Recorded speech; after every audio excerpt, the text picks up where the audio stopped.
Assalamualaikum warahmatullahi wabarakatuh.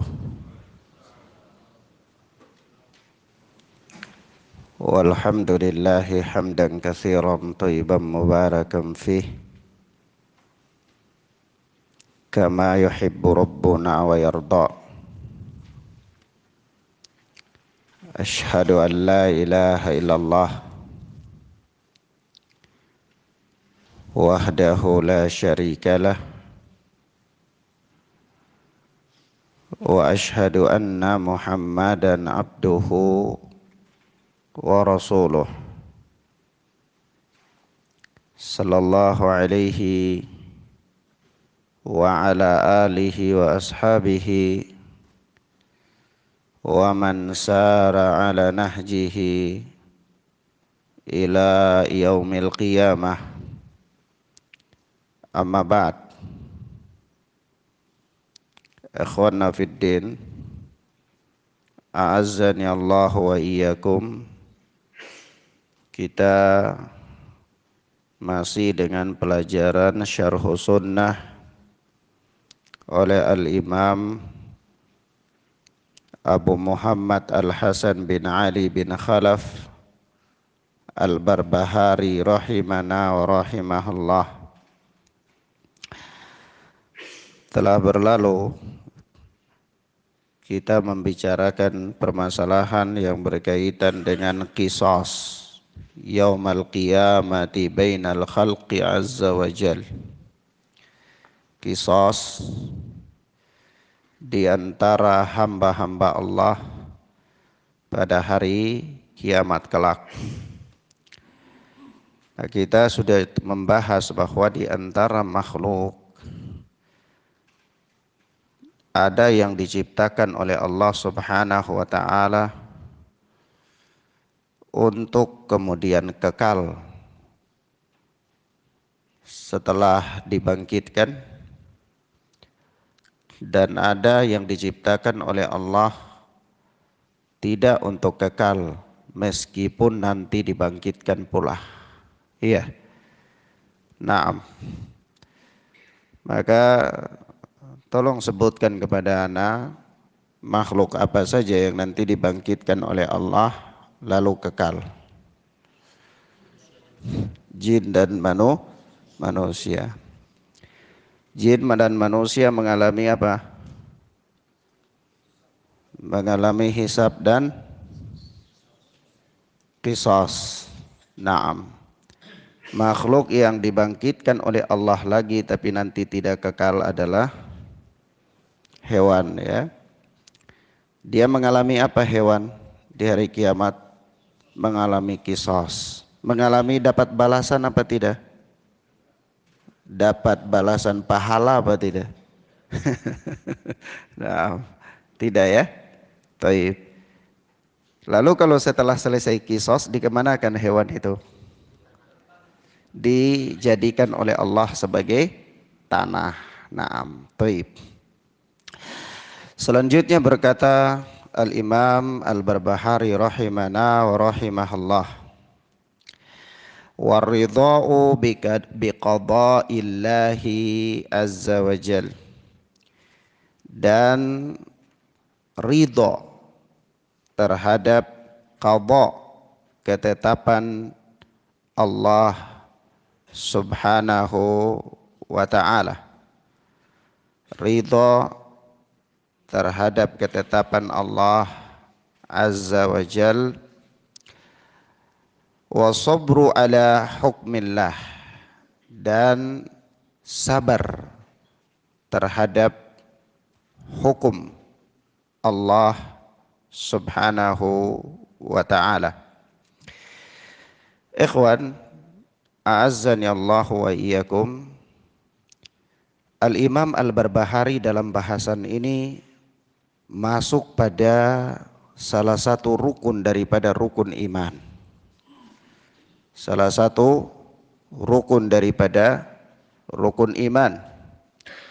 Karena kita ketahui secara bersama bahwa al-imanu bil qada'i wal qadari ruknun min arkanil iman. bahwa beriman terhadap qada dan qadar, ketetapan dan takdir Allah Subhanahu wa taala adalah merupakan salah satu rukun daripada rukun iman. Sebagaimana datang dalam hadis yang dikeluarkan oleh Al-Imam Muslim rahimana wa rahimahullah, yaitu rukun iman itu adalah antu'mina billahi wa malaikatihi wa kutubihi wa rusulihi wa tu'mina bil qadari khairihi wa syarrihi. Ya, rukun iman itu adalah engkau beriman kepada Allah, beriman terhadap adanya malaikat-malaikat Allah, beriman terhadap adanya kitab-kitab Allah, beriman terhadap para utusan Allah, beriman terhadap qada, takdir Allah Azza wa Jal yang baik maupun yang buruk. Ya. Nah, ini hadis siapa? Sahabat yang meriwayatkannya siapa?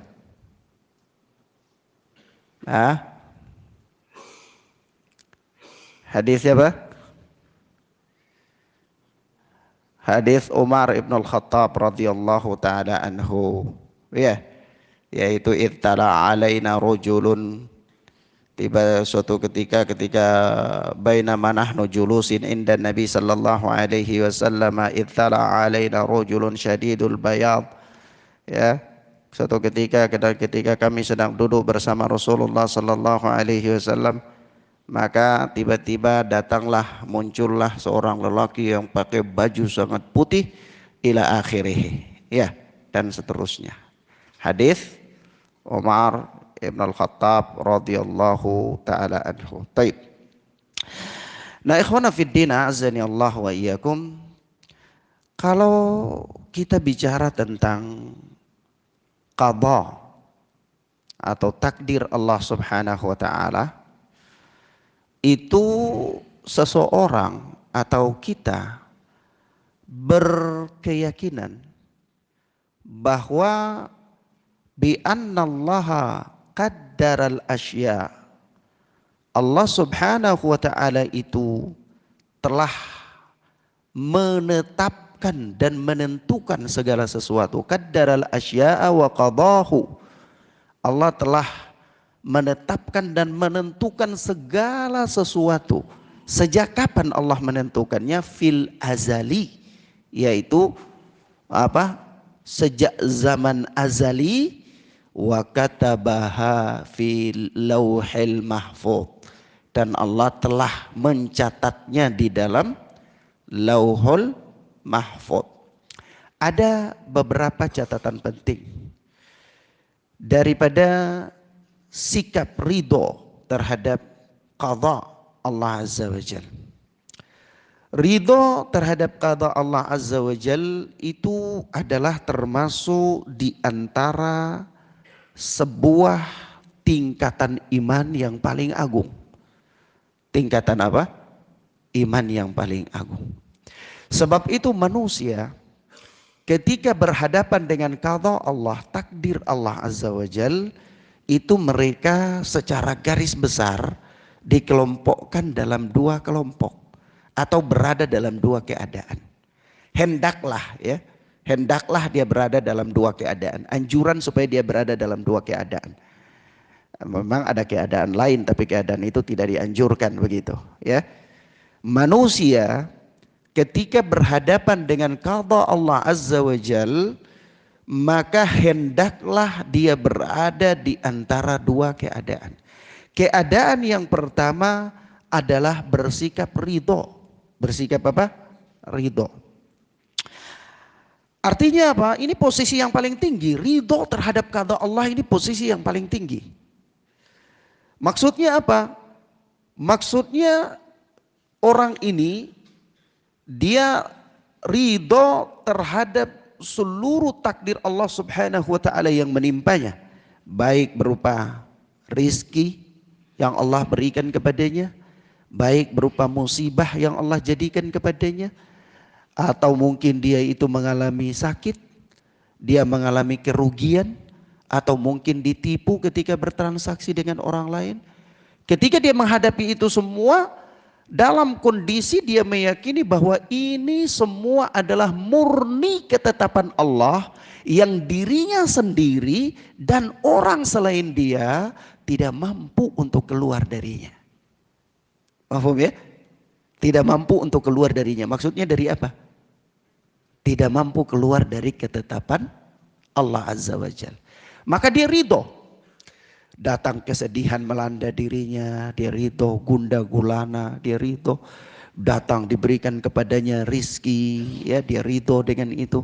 Ya, sakit yang menimpa dirinya, dia ridho dengannya. Dalam konteks karena dia beranggapan, berkeyakinan bahwa ini semua adalah murni ketetapan Allah Azza wa Jal yang dirinya dan bahkan orang-orang lain selain daripada dirinya tidak mampu untuk keluar dari ketetapan Allah Azza wa Jal itu. Akhirnya dia ridho. Nah, orang seperti ini ketika dia sampai pada puncak keridhaan yang demikian, itu dia lebih memilih pahala di sisi Allah terhadap segala yang menimpa dirinya. Mahfum? Dia lebih memilih pahala di sisi Allah terhadap segala yang menimpa dirinya. Sampai-sampai seandainya dia diberikan pilihan antara dihilangkan daripadanya musibah yang dia hadapi dan diberikan pahala, niscaya dia akan memilih pahala ketimbang disingkirkan musibah. Loh Ustadz kok bisa? Bisa. Coba Ustadz coba contohkan kepada kami satu contoh. Maka kita katakan telah terdapat di dalam riwayat bahwa ada seorang wanita di zaman Nabi Shallallahu Alaihi Wasallam, dia terkena penyakit epilepsi. Apa ya bahasa ayen ya? Nah, jadi orang ini terkena penyakit tersebut. Maka suatu ketika dia datang kepada Nabi Shallallahu Alaihi Wasallam. Dia minta kepada Nabi supaya berdoa kepada Allah agar dia disembuhkan. Apa jawaban Nabi? Kalau kau mau, aku doakan kepada Allah supaya Allah menyembuhkan engkau. Tapi kalau engkau mau bersabar, maka bagimu surga. Apa pilihan orang ini? Apa? Pilih sembuh apa pilih sabar? Apa yang memotivasi dia pilih sabar? Surga. Ridho tidak? Ridho. Ini yang Anda katakan tadi. Seandainya orang-orang yang sampai pada tingkat keridhaan yang demikian adanya, seandainya mereka diberikan pilihan antara dihilangkan dari mereka kesusahan yang mereka hadapi dengan pahala, niscaya mereka akan memilih pahala di sisi Allah Subhanahu wa taala. Iya. Mafhum? Dan telah banyak ya riwayat-riwayat yang menunjukkan kepada kita akan hal tersebut. Tapi itulah satu kisah yang ana sebutkan. Ada kisah lain. Seperti kisah Ummul Mukminin Saudah binti Zam'ah radhiyallahu taala anha. Apa yang menimpa dia? Antum tahu tahun pernikahan Saudah binti Zam'ah radhiyallahu taala anha dengan tahun pernikahan Aisyah radhiyallahu taala anha itu satu tahun yang sama. Setelah meninggalnya istri Rasulullah sallallahu alaihi wasallam yang bernama Khadijah radhiyallahu taala anha. Pernikahan tahun yang sama.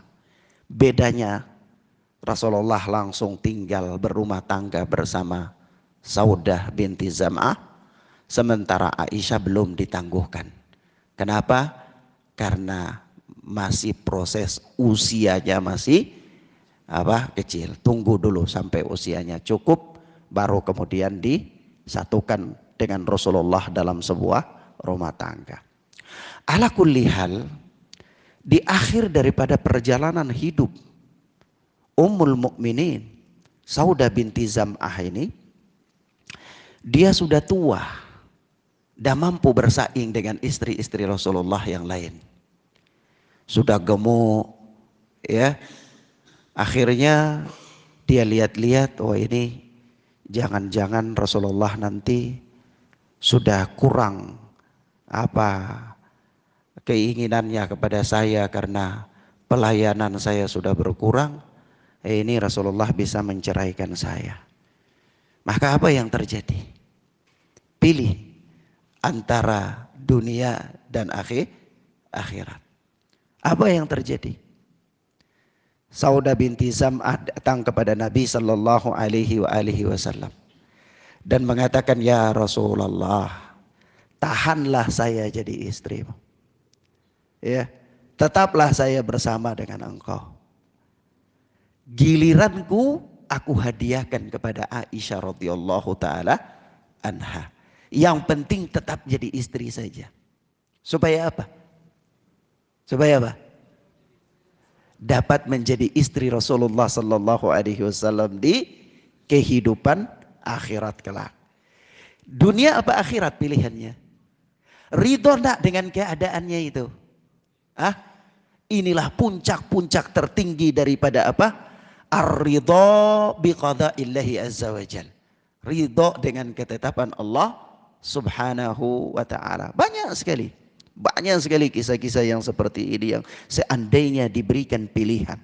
Sampai ikhwana fiddin azani Allah wa iyyakum, terlalu banyak kisah para salaf yang kalau seandainya diberikan kepada mereka pilihan antara dunia dengan akhirat, maka mereka lebih memilih kehidupan akhirat ketimbang kehidupan dunia. Maka tingkatan yang paling pertama ini adalah tingkatan ridho dengan semua yang Allah tetapkan atas dirinya. Tingkatan atau keadaan yang kedua adalah apabila Anda tidak bisa termasuk orang yang ridho, maka hendaklah Anda menjadi orang yang bersabar. Kalau tidak sanggup jadi ridho, itu jadi orang yang bersabar. Ustadz, apa sih beda antara ridho dan sabar? Siapa bisa bedakan? Ridho dan sabar. Kalau ridho itu semua hal yang menimpanya. Kalau sabar itu apa? Yang susah saja. Ya.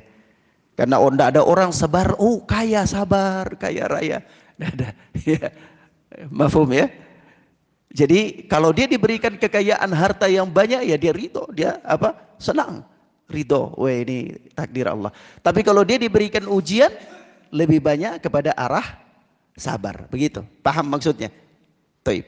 Nah, seandainya Anda tidak mampu untuk sampai pada tingkatan ridho, ya, terhadap setiap ketetapan Allah, maka hendaklah Anda menjadi orang yang bersabar terhadap takdir Allah Azza wa Jal yang tidak sesuai dengan keinginan hati dan harapan diri Anda.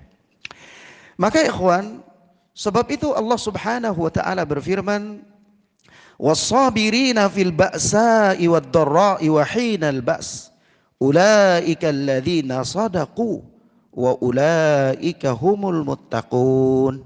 Surat Al-Baqarah ayat 177, yaitu dan orang-orang yang bersabar dalam kemelaratan. Bersabar dalam apa? Kemelaratan, kemiskinan. Al-ba'sa itu al-faqr, kemiskinan. Kemudian mereka juga bersabar dalam ad-dharra, penderitaan. Wahinal bas, dan ketika kondisi tidak mengenakan dalam peperangan. Orang-orang yang bersabar dalam kondisi yang demikian itu, ulaika alladzina sadaqu, mereka itu adalah orang-orang yang jujur dan yang benar, wa ulaika humul muttaqun, dan mereka itu adalah orang-orang yang bertakwa. Telah datang dalam hadis yang sahih, Nabi Shallallahu Alaihi Wasallam mengatakan, "Idza ahabballahu qauman ibtalahu." Apabila Allah Subhanahu wa taala cinta kepada suatu kaum, maka Allah akan menguji dia. Ya, Allah akan menguji mereka. Sampai-sampai orang-orang saleh, kalau mereka hidup tidak mendapatkan ujian, itu mereka jadi takut. Kenapa takut, ya ikhwan? Takut kalau mereka itu termasuk orang-orang yang kenikmatannya disegerakan oleh Allah. Sehingga nanti di akhirat mereka tidak mendapatkan kenikmatan lagi. Karena apa? Karena seluruh kenikmatan itu telah Allah berikan kepada mereka dalam kehidupan dunia. Ketakutan mereka. Kalau ada orang dia hidup senang sepanjang usianya dari kalangan orang-orang saleh, itu ada ketakutan. Kalau hidup tidak pernah merasa sakit, ketakutan. Hidup merasa selalu berkecukupan, ketakutan. Kenapa? Jangan-jangan itu adalah istidraj. Iya, yang Allah berikan kepada mereka. Sebab apa ya ikhwan? Sebab Mus'ab, manusia yang paling kejam di dunia pada zaman Nabi Allah Musa alaihi salatu wassalam, Mus'ab yang bergelar Fir'aun. Jadi Fir'aun itu namanya siapa? Mus'ab. Fir'aun itu gelar raja-raja di Mesir. Jadi raja di Mesir itu namanya apa? Fir'aun. Seperti presiden di Indonesia namanya presiden, ya. Di apa, kerajaan kaisar atau macam kayak gitulah. Nah, itu Fir'aun itu gelar raja di Mesir. Kebetulan raja yang berhadapan dengan Nabi Allah Musa alaihi salatu wassalam itu adalah siapa? Mus'ab itu. Maka ikhwan, kenapa sampai dia itu mengaku dirinya Tuhan? Bukan karena dia punya kekayaan. Karena kalau kekayaan, raja-raja di Mesir ketika itu punya kekayaan, semuanya punya kekayaan. Kalau punya wilayah yang luas, raja-raja punya kekuasaan wilayah yang luas. Kalau punya para pengikut yang banyak, raja-raja punya para pengikut yang banyak. Tetapi disebutkan di dalam tarikh bahwa Mus'ab ini sampai mengaku dirinya laknatullah alaih sebagai Tuhan, itu karena sepanjang hidupnya dia tidak pernah mengalami kesusahan, tidak pernah sakit, flu saja tidak pernah. 400 tahun lamanya kehidupannya itu tidak pernah mengalami rasa sakit, flu tidak pernah. Mahfum ya ikhwan? Jangankan sakit berat, ya, sakit perasaan, ya, flu saja itu dia tidak pernah merasakannya. Nah, karena dia hidup dalam kondisi yang demikian itu adanya, akhirnya dia itu kemudian memproklamirkan dirinya sebagai Tuhan. Karena wah, ini tidak ada serba kekurangan apapun pada dirinya. Dari sisi kesehatan tidak ada kekurangan, kekayaan tidak ada kekurangan, kekuasaan tidak ada kekurangan, dan seterusnya tidak ada kekurangan. Saya jadi Tuhan aja deh, gitu. Mafhum ya ikhwan ya? Nah, maka Allah Subhanahu wa taala dalam hadis Nabi sallallahu alaihi wasallam mengatakan kepada kita bahwasanya idza ahabballahu qauman ibtalahu. Apabila Allah Subhanahu wa taala mencintai suatu kaum, Allah beri dia ujian. Jadi ketika seorang dia mendapatkan ujian, mestinya dia bahagia. Iya. Mestinya dia bahagia. Apabila dia itu berada dalam keadaan ketaatan kepada Allah. Tapi kalau dia berada dalam keadaan kemaksiatan lalu dia mendapatkan ujian, ya ini mestinya dia takut. Karena bisa jadi itu adalah malapetaka. Tapi kalau orang ini berada dalam keadaan kebaikan, dia berhidup di atas Al-Quran dan Sunnah, dia belajar tentang akidah yang benar, mengamalkan akidah yang benar dalam kehidupannya, dia bergaul dengan Al-Quran, dia selalu belajar tentang agama, berusaha semaksimal mungkin untuk menerapkan agama dalam kehidupannya, lalu dia mendapatkan ujian dalam kondisi apapun, apakah fisiknya, apakah dalam muamalahnya, apa dalam muasyarahnya dengan keluarganya, ya mungkin terjadi perpisahan, perceraian dan seterusnya, ya, dan ujian-ujian yang Allah berikan kepada dia dalam kondisi orang ini sedang taat kepada Allah, mestinya dia bahagia. Kenapa dia bahagia, ikhwan? No, orang ini dapat ujian kok bahagia. Kenapa? Karena itu adalah tanda bahwa semoga saja itu tanda Allah cinta kepada dirinya. Kenapa? Karena Rasulullah mengabarkan, idza ahabballahu qauman ibtalah. Apabila Allah Subhanahu wa taala mencintai suatu kaum, Allah Azza wa Jalla akan memberikan kepadanya ujian. Faman radhiya falahu ridha wa man sakhita falahu sukhut. Maka ketika manusia mendapatkan ujian Allah Azza wa Jalla, dia berada dalam dua keadaan pula. Keadaan yang pertama ridho, atau keadaan yang kedua jengkel. Iya. Nah, kalau dia ridho, maka baginya keridhaan Allah. Namun kalau dia jengkel, maka baginya kemarahan Allah, kemurkaan Allah Subhanahu wa taala. Baik. Sampai di sini paham? Catatan penting. Pertanyaan Ustadz, kalau begitu semua yang Allah takdirkan itu atau semua yang menimpa kita itu adalah takdir Allah, kita ridho. Pertanyaan, bolehkah kita ridho dengan sebuah kemaksiatan yang menimpa kita? Tadi Anda sudah terpahamkan bahwa semua yang Allah ciptakan, semua yang Allah jadikan, semua yang mengalami Anda itu tidak akan mampu atau tidak keluar dari takdir Allah. Ridho dengannya karena Anda dan orang selain Anda tidak mampu untuk keluar dari takdir Allah Azza wa Jalla. Ridho. Pertanyaan, apakah kemaksiatan yang terjadi pada diri seseorang itu juga takdir Allah? Takdir Allah. Baik, pertanyaan berikut, apakah seseorang ridho dengan perkara tersebut? Nah ini,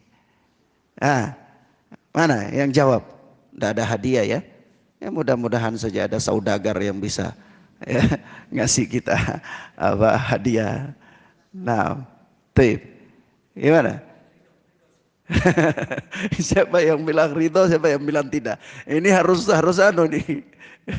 Dan harus pertahankan argumennya. Nggak boleh ini Ahlus Sunnah, nggak boleh asal jawab ya, harus ada dalil.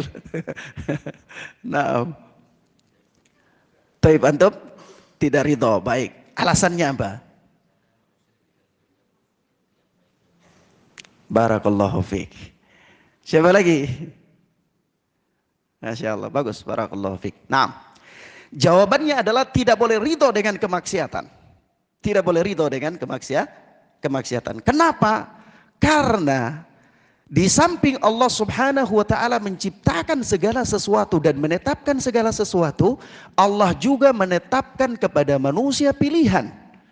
Allah juga tetapkan kepada manusia kemampuan untuk memilih. Paham ya ikhwan? Sehingga Allah Azza wa Jalla mengatakan minkum man yuridud dunya wa minkum man yuridul akhirah. Manusia punya keinginan apa tidak? Di antara kalian ada orang yang punya keinginan untuk dunia dan ada yang punya keinginan untuk akhirat. Punya keinginan apa tidak? Punya keinginan. Iya. Nah, jadi ketika seseorang terjatuh dalam sebuah kemaksiatan, dia tidak boleh ridho dengannya. Sebab itu dia harus keluar dari kemaksiatan tersebut. Karena Allah Azza wa Jalla menciptakan dia itu untuk melakukan kebaikan-kebaikan dan memerintahkan kepada kebaikan. Allah Azza wa Jalla mengatakan dalam ayat dalam surat Ali Imran, kuntum khaira ummatin ukhrijat linnas ta'muruna bil ma'ruf wa tanhauna 'anil munkar. Perhatikan susunan ayat. Kuntum khaira ummatin ukhrijat linnas. Kalian itu adalah sebaik-baik umat yang dilahirkan kepada manusia. Apa yang Allah perintahkan? Apa yang Allah perintahkan? Ayat selanjutnya. Ta'muruna bil ma'ruf wa tanhauna 'anil munkar. Untuk memerintahkan kepada yang ma'ruf dan melarang daripada kemungkaran. Maka kemungkaran itu ridho terhadapnya apa tidak? Tidak ridho. Karena di situ tadi tanhauna anil mungkar, diperintahkan untuk menghilangkannya. Paham ya ikhwan? Mafhum? Baik. Sampai di sini paham ya? Ya. Sebab itu dalam keyakinan Ahlus Sunnati wal Jamaah tidak boleh berargumen dengan takdir untuk sebuah kemaksiatan. Paham? Suatu ketika ada seseorang yang melakukan pelanggaran di zaman Amirul Mukminin Umar ibn al-Khattab radhiyallahu taala anhu, mencuri, ditangkap, didatangkan ke pengadilan, maka keputusannya orang ini mau dipotong tangannya. Begitu mau dipotong tangannya dia apa? Menyampaikan argumennya kepada Amirul Mukminin. Dia katakan, ya Amirul Mukminin, kenapa engkau memotong tanganku? Ya, aku mencuri ini kan takdir Allah. Mencuri apa? Takdir Allah. Apa jawaban Amirul Mukminin? Ya, saya potong tanganmu juga takdir Allah. Nah, mafhum ya. Jadi, jadi disitulah apa namanya hujjah yang menunjukkan kepada kita bahwa tidak boleh berdalil dengan takdir Allah untuk sebuah kemaksiatan. Nah, mafhum ya? Taib. Kemudian akhwana fiddin azani Allah wa iyyakum, kalau kita bicara tentang takdir, maka tingkatan takdir itu ada berapa? Tingkatan takdir itu ada berapa? Ada 4. Maratibut takdir itu ada 4. Yang pertama, tingkatan yang pertama adalah yakni martabatul ilmi atau al-ilmu. Tingkatan yang pertama itu al-ilmu, ilmu. Artinya apa? Artinya Allah Subhanahu wa taala itu alima bi ilmihi al-azali al-asya'a qabla wujudiha. Allah Subhanahu wa taala dengan ilmunya yang sejak azali mengetahui segala sesuatu sebelum sesuatu itu terjadi. Sebelum sesuatu itu apa? Terjadi. Jadi sebelum sesuatu itu terjadi sejak azali, Allah tabaraka wa ta'ala sudah tahu bahwa sesuatu itu nanti dia begini, terjadi nanti begini, kapan terjadinya, bagaimana bentuk kejadiannya, itu diketahui oleh Allah. Karena tingkatan yang pertama daripada tingkatan takdir itu adalah al-ilmu. Pertanyaan, jadi ada tidak dalam di bawah kolong langit atau di langit dan di bumi ini ada sesuatu yang tidak diketahui oleh Allah apa tidak? Ada tidak? Allah itu tidak tahu sesuatu, kemudian nanti baru Allah tahu di belakangan. Tahu enggak? Hah? Tidak tahu. Baik. Tidak ada ya? Tidak ada ya. Baik. Saya beri satu catatan penting di sini. Seandainya setiap muslim mereka memahami perkara ini dengan baik, tingkatan ini dengan baik, maka akan sirna dari mereka berbagai macam anggapan baik dalam beragama. Apa hubungannya? Apa hubungannya? Siapa yang bisa sampaikan kepada saya? Bagaimana cara beristidlal sampai punya hubungan dengan tingkatan takdir yang pertama al-ilmu? Hubungannya adalah ketika Allah menyempurnakan agama ini, maka ada perkara-perkara tertentu yang tidak dimasukkan oleh Allah di dalam agama. Dalam kondisi Allah tahu bahwa di kemudian hari manusia akan menganggap perkara itu baik, tetapi Allah tidak mensyariatkannya. Mafhum? Maka tidak ada peluang untuk mengatakan, oh ini kan baik. Kalau masih ada peluang mengatakan ini baik, maka kita mengatakan berarti orang ini seolah-olah dia mengatakan bahwa Allah tidak tahu kalau perkara itu di kemudian hari nanti baik. Mafhum ya ikhwan? Iya. Nah di sini keimanan terhadap tingkatan yang pertama daripada takdir Allah, yaitu al-ilmu. Jadi seseorang dia akan mencukupkan dirinya saja dengan apa-apa yang Allah syariatkan. Kenapa? Karena berubah zaman bagaimanapun, dia tahu bahwa itu Allah sudah tahu nanti ada perubahan zaman yang demikian, dan Allah tahu manusia membutuhkannya, dan Allah tahu bahwa manusia mempunyai konsep terhadap perkara itu, tetapi Allah tidak memberikan peluang kepada mereka untuk perkara tersebut. Seandainya ada, maka pasti Allah mengisyaratkannya walaupun dalam nas-nas yang bersifat umum. Mafhum ya ikhwan? Paham ya? Bisa terkonsep penjelasan Anda? Bisa ya? Baik. Tingkatan yang kedua. Cukup apa lanjut ini?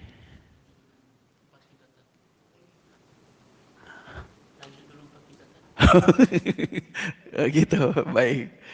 Kita sebutkan 4 tingkatannya.